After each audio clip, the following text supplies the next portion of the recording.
하나님을 의지하는 기도라는 제목으로 함께 은혜를 나누고자 합니다. 성경에 이스라엘 역사를 담고 있는 책이 여러 가지 있고 역사서라는 것이 존재하지만 특별히 열왕기 상하를 열왕기서라고 하는데, 열왕기서와 역대상하인 역대기 또 두 가지는 같은 시대, 같은 왕, 같은 사건들을 기록하고 있는 성경입니다. 그런데 왜 굳이 역대기와 또 열왕기 두 권으로 나뉘게 되었을까요? 우선 열왕기는 신명기적 역사서라고 합니다. 모세가 신명기를 썼을 때 이스라엘 백성에게 다시 한번 교훈을 주고자 하는 그런 설교들로 이루어지고 있지 않습니까? 이 열왕기 상하는 이 포로 시기에 왜 우리가 포로가 되었나, 왜 우리가 하나님의 언약에서 멀어졌는지, 우리의 성전이 왜 무너졌는지를 신랄하게 비판하면서 우리가 하나님으로부터 멀어졌기 때문이다 라는 이런 교훈을 담고 있습니다. 그래서 열왕기서를 보면은 다윗의 범죄에 대해서도 세세하게 적고 있고, 다윗이 왜 이런 죄를 짓게 됐는지, 그 결과가 뭔지를 적고 있는 것이죠. 그래야 하여서 교훈을 깨닫고 다시 하나님께 돌아오기를 바라는 마음으로 써 있는 게 신명기적 역사서인 열왕기서의 목적입니다.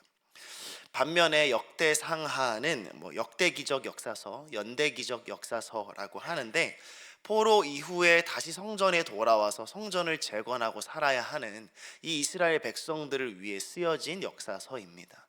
이들에게는 소망을 불어넣어주고 위로를 불어넣어주고, 비록 성전이 무너졌지만 우리가 다시 한번 소망과 위로를 가지고 살아가야 한다는 그런 목적을 가지고 있기 때문에 다윗의 범죄에 대해서도 언급하지 않고, 하나님의 언약을 지켜 돌아가면 회복하여 주실 것이라는 소망의 위로의 메시지가 가득한 성격을 가지고 있습니다. 그래서 역대기나 열왕기의 왜 왕의 행적에 대해서 이렇게 다를까 할 때 이런 관점에서 쓰여 있기 때문에 조금의 성격이 다르다라는 것을 염두에 두시면 좋을 것 같습니다. 오늘의 말씀 역시도 바로 이런 역대기와 또 열왕기의 차이점이 뚜렷하게 보여지는 본문인데요. 오늘 솔로몬이 성전을 짓고 기도하는 장면을 우리가 길게 볼 수 있습니다. 이 역대기는 성전의 건축 과정이나 성전의 기능, 이런 것들이나 성전이 얼마나 웅장한지, 성전을 짓고 나서 얼마나 많은 이방 사람들이 선물과 조공을 보내왔는지에 대해서 기록하기보다, 이 성전을 짓고 성전을 향하여 갖는 이 솔로몬의 마음, 하나님이 이 성전을 통하여 우리에게 어떻게 하여 주시기를 바라는 마음을 더 많은 지면을 할애해서 적고 있는 것이죠. 왜냐하면 이 오늘 역대하를 읽는 사람들은 이미 성전이 한번 무너진 것을 경험한 사람들입니다. 그렇기 때문에 성전이 얼마나 웅장하고 대단한지를 강조하여 봤자 이들에게는 이미 한번 무너졌던 영광인 것이죠. 그러나 이 솔로몬이 이 성전 안에서 하나님이 어떤 일을 행하시기 위해서 지으셨고, 어떻게 준비하셨고, 성전에서 어떤 기도를 들으셨는지에 대해서 이야기함으로써 다시 한번 이스라엘 백성들이 성전의 역할, 성전을 통해 우리에게 주신 은혜를 기억하게 하고 있는 것입니다. 그렇다면 이스라엘 백성에게 성전은 무엇을 하는 곳이었습니까? 물론 오늘 말씀에서처럼 이 중요한 역할이지만, 이스라엘 사람들은 성전을 무엇보다도 승리의 상징으로 여기거나, 특권의 상징으로 여기거나, 구원의 상징으로 여겼습니다. 자신들이 구원받은 백성이라는 것을 다시 한번 되새기고 싶을 때마다 그 웅장한 성전을 바라보며 승리에 취했던 것이죠. 그래서 예수님께서 이 성전을 내가 헐고 사흘 만에 짓겠다라고 했을 때 많은 사람이 코웃음을 쳤던 것도 그런 이유였습니다. 성전은 든든함, 단단함, 우리의 믿음의 반석과 근거가 되는 것처럼 변질됐던 것이죠. 그러나 역대기를 쓴 이 기자는 알고 있었습니다. 단순히 순종 없이, 하나님을 신뢰하고 의지함 없이, 하나님의 언약에 대한 믿음 없이 성전만을 가지고 있는 그런 믿음은 불순종 앞에 산산조각 나고 그 성전마저도 무너지게 된다는 것을 알고 있었던 것이죠. 왜냐하면 성전이라는 것은 이 유목하던 민족에게 하나님의 임재의 상징이었고, 우리는 하나님의 언약 백성이며 하나님이 우리의 하나님 되심을 기억하게 하는 것이었고, 무엇보다도 하나님을 예배하고 하나님을 기도하기 위해서 지어진 것이었습니다. 그러니까 솔로몬은 이 성전을 지으면서 이 성전이 우리에게 주는 그 놀라운 기능들, 이스라엘 백성이 하나님의 임재를 경험하고 언제든지 하나님께 나아가고 하나님께 의지하는 기도를 드리는 곳이라는 것을 강조하고 있는 것입니다. 물론 이 시대에 우리와 같이 개인의 이런 기도와 제사는 불가능하였고 훨씬 더 복잡한 과정들이 있었지만 그들이 유목을 하면서 있었던 것보다는 훨씬 더 하나님의 임재를 쉽게 경험할 수 있는 그런 공간이었던 것이죠. 그래서 솔로몬은 오늘 말씀에서 7가지에 대해서 기도를 하고 있는데, 이런 기도들은 특별한 상황이 아니라 이스라엘이 언제든지 겪을 수 있는 두려움이나 위기, 그 모든 것을 가지고 성전에 나와서 기도하고 하나님의 은혜를 간구하라고 말하고 있는 것입니다. 7가지는 어떤 내용이냐면, 억울한 백성이 있을 때 공정한 재판이 이루어지는 성전이 되게 해달라라는 그런 기도였습니다. 또 하나는 전쟁에서 패할 때 용서와 회복이 이루어지게 해달라는 기도였고요. 세 번째는 비가 내리지 않을 때 그 이유인 죄를 회개하게 해달라는 기도였습니다. 또 식량이 부족해질 때 하나님께 도움을 요청하면 주님이 들어달라는 기도였고, 심지어 이방인이 하나님을 찾을 때 하나님 활짝 열려 계셔서 그들을 만나달라고 기도하고 있습니다. 전쟁터로 나가기 전에 먼저 기도로 무릎 꿇는 곳이 되게 하여 달라고 기도했고, 이스라엘이 멸망하여 포로로 끌려갈 경우에도 기도하는 곳이 되게 해달라고 7가지로 기도하는 것이죠. 그러니까 이 솔로몬의 기도를 강조하면서 우리가 겪는 모든 위기와 두려움을 단순히 성전의 단단함, 든든함에 대고 믿고 의지하는 게 아니라 그 성전에서 우리의 이야기를 들으시고 우리의 모든 것에 사사건건 개입하시고 죄를 회개하고 자복하고 이방인 역시도 하나님께 나아가면 하나님이 응답하여 주실 것을 믿는다는 것을 솔로몬이 다시 한번 기도하며 이야기하고 있는 것입니다. 정말 일상적인 이 상황에서도 우리는 이제 이 성전을 지을 만큼 부유한 강국이야, 우리나라도 이제 이런 든든한 것을 가지고 있어, 이런 것을 의지하는 게 아니라 성전이 있는 곳에 하나님이 임재하고 계시기에 우리는 하나님을 의지한다는 것을 계속해서 되뇌이는 것을 우리 이스라엘이 회복해야 한다. 그래야지 우리가 소망을 가지고 무너진 성전을 다시 짓고 우리가 포로 이후에 다시 한번 소망을 가지고 설 수 있다는 것을 그 이스라엘 백성들에게 간청하기 위하여 이 역대기는 기록하고 있는 것이죠. 예를 들어서 어떤 부모님이 자녀에게 야구공과 야구 배트와 야구 글러브를 선물해 주었다고 생각해 볼까요? 부모님이 자녀에게 그것을 주시며 어떤 것을 바랬겠습니까? 야구라는 것은 이제 혼자 할 수 없는 것이기 때문에 그 아이가 글러브를 가졌으면 누군가에게는 공을 주고 누군가에게는 배트를 주면서 우리와 같이 야구를 하자며 즐겁게 노는 것을 원하셨겠죠. 그렇게 다시 누리고 배트가 부러지거나 공의 실밥이 다 터지면 부모는 반드시 그런 선물을 다시 한번 사주었을 것입니다. 그 다른 친구들과 누리고 즐거워하며 성장하는 게 부모가 주고자 했던 진짜 선물인 것이죠.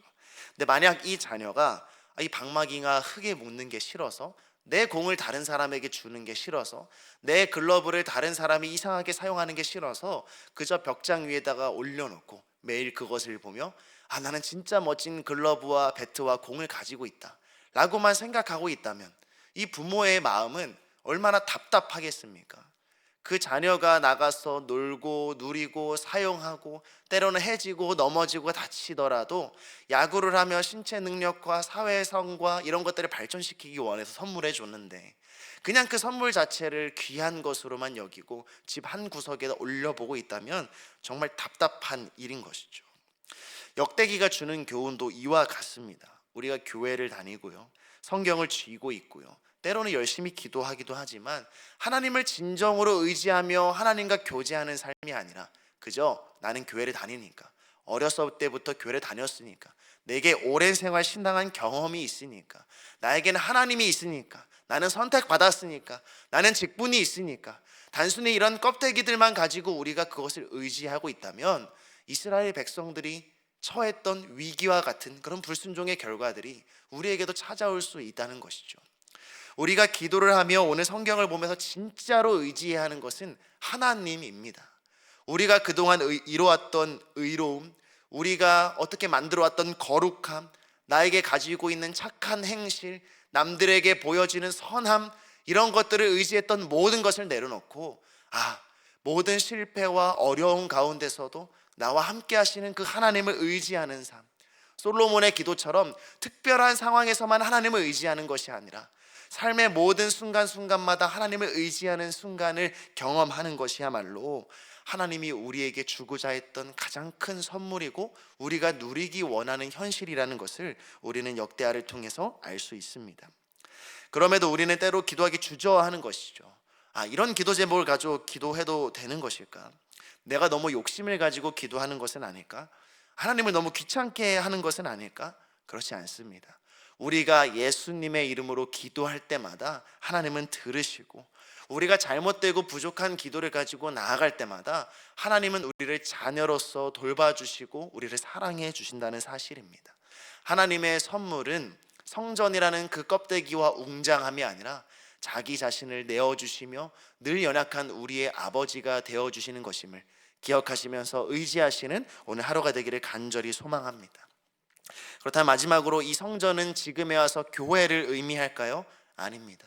우리가 잘 알고 있는 것처럼 예수님은 승천하시면서 우리에게 성령을 선물해 주셨습니다. 우리가 성전인 것이죠. 우리 공동체가 교회라는 것을 우리 모두 알고 있습니다. 우리는 이스라엘 백성이 성전에서 누렸던 그 하나님의 임재를 우리가 함께 모여 기도하고 예배하고 찬양할 때, 두세 사람이 예수 그리스도의 이름으로 모여서 하나님의 이름을 높여드릴 때 날마다 경험하게 되는 것이죠. 그래서 이곳에서 중요한 건 우리라는 단어입니다. 솔로몬이 오늘 기도를 할 때 마치 하나님 제게 지혜를 주셔서, 제게 무엇을 해주셔서, 제게 무엇을 해달라, 이런 기도를 드리고 있지 않습니다. 우리에게, 우리 이스라엘에게, 심지어 이방 민족이라도 하나님께 와서 하나님을 경외하면 그들에게도 복을 달라고 기도하고 있는 것이죠. 제자들이 예수님께 예수님 제발 기도를 가르쳐 주십시오 라고 했을 때 예수님은 그래 너희는 이렇게 기도하라 하면서 하늘에 계신 우리 아버지라고 기도하라고 했습니다. 우리에게 일용할 양식을 달라 했습니다. 우리의 죄 지은 것을 사해 달라고 했고, 우리의 시험과 우리에게 오는 악을 구해 달라고 했던 것이죠. 오늘 이 말씀도 우리가 우리 공동체와 우리 교회와 우리 민족을 위해 기도해야 한다는 것을 포함하고 있다는 사실을 기억하셔야 합니다. 우리는 하나님의 주신 하나님의 임재와 이 기도에 응답해 주시는 이 놀라운 선물을 너무 나의 가족, 나의 것을 위해서만 이기적으로 사용할 때가 많이 있습니다. 그러나 오늘 솔로몬은 이 기도를 통해 우리를 위해 일하시고 우리가 하나이며 우리에게 임재하시는 하나님을 의지하라고 말하고 있는 것이죠. 우리 온사랑교회 성도님들은 기도하실 때 물론 우리의 개인적인 어려움과 가족의 어려움에 눈물이 나시겠지만 우리는 또한 의무적으로 우리 교회를 위해 기도해야 합니다. 다가오는 새생명 축제를 위해서 우리가 하나님의 그 사명을 감당할 수 있기를 함께 기도해야 합니다. 다음 세대들이 이제 수험을 앞두고 입시와 면접과 취업과 진로를 위해서 고민하고 있을 때 우리의 자녀가 내 자녀가 아니더라도 우리의 자녀임을 기억하며 그들을 위해 뜨겁게 기도해야 하는 것입니다. 그래야 하나님은 마치 이기적으로 살다가 불순종하여 성전이 무너진 이스라엘 백성이 아니라 너희가 다시 한번 나의 선택된 민족이여 언약된 백성이며 사랑하는 교회임을 너희가 깨닫게 될 것이라는 것을 말씀해주고 있는 것이죠. 사랑하는 성도님들, 오늘 이 시간 기도하실 때 하나님만을 의지하셨으면 좋겠습니다. 물론 우리가 하나님 앞에 섬기고 하나님께 나아갔던 발걸음들이 너무나 기나긴 세월이지만 그 부족한 모든 것을 덮으시고 은혜로 이끌어 주신 분은 하나님뿐이십니다. 오늘 인생에서 가장 사소한 순간들까지도 하나님을 의지하며 우리의 생각으로는 불가능해 보이는 것들도 하나님의 계획에서 반드시 이루어질 것을 기대하고 기억하며 기도하셨으면 좋겠습니다. 더불어서 우리의 온사랑교회의 기도 제목, 우리나라의 기도 제목을 나의 기도 제목으로 품으며 함께 기도하며 나아갑시다. 특별히 어제 새생명 축제를 위한 2차 작정을 했는데 주님, 우리가 작정한 이름들이 단순한 이름 적기가 아니라 정말 영혼을 향한 사랑이 넘치게 하여 달라는 기도와 또 우리 다음 세대들이 이제 이 취약과 진로와 여러 가지를 놓고 고민하고 있을 때 하나님 그들에게 함께 하여 달라고, 또 임직을 앞두며 함께 기도하고 있는 우리 온사랑교회가 정말 하나님께 영광을 올려드리는 든든한 성전, 하나님의 임재가 넘치는 교회가 될 수 있게 해달라고, 그런 기도 제목을 가지고 하나님께 나아가고 하나님의 응답하심을 경험하는 그런 하루가 되기를 간절히 소망합니다. 기도하겠습니다.